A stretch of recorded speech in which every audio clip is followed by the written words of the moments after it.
The LA wildfires have taken a traumatic toll, especially on kids. In the last 2 months, parents are seeing meltdowns, sleep issues, and separation anxiety. Experts say mental health services should be available to children for at least a year after these types of devastating events. And adults, of course, play an important role in the healing process. Psychologist Gregory Leskin is the director of the National Child Traumatic Stress Network at UCLA. Thank you so much for being here this morning. Good morning, Jamie. I'm so pleased to be here. Thank you. Well, it's an important topic. Absolutely. And I think it's one of those things that adults need to deal with their own mental health in some ways before they can help kids.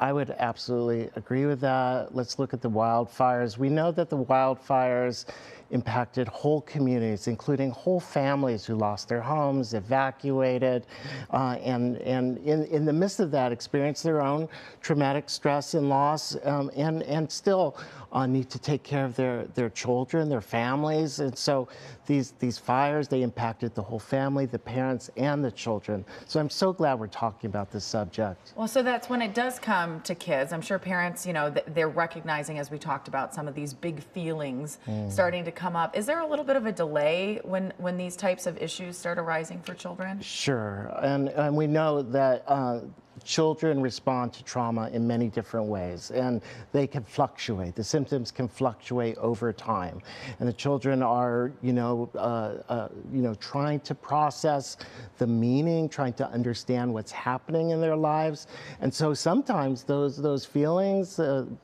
Feeling frightened, feeling the pain of the loss may start to emerge later after the event has occurred. So that's not uncommon for children to have those kind of experiences. So that's if parents are watching and they go, my kid did so well immediately after, and now they're having, these feelings and emotions come out. That's perfectly normal. Totally normal. It's not uncommon for kids to, for people to really, adapt and cope, but at a certain point start to kind of address some of the underlying emotions, some of the feelings may start to emerge. For young children, they may start to experience some of the kinds of behaviors you were describing, like meltdowns or tantrums, even regressions. Those are all expressions. They're expressing some underlying emotion. Maybe they're feeling anxious or still feeling being frightened. Right.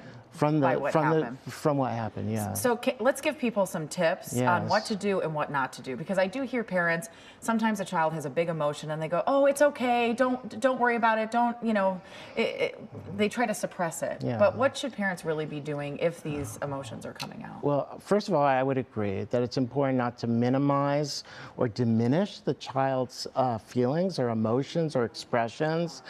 That's a very, very important point. What we do want to do is build the strong bonds of the family. We want to provide reassurance and security, especially the parents, but certainly the wider community can provide that reassurance to the child and regain a sense of protection and safety. We want to help the child to reestablish routines. Are very important. Family routines, that sense of control, that sense of predictability. Working to reestablish those kind of, family types of events or dinner time discussions.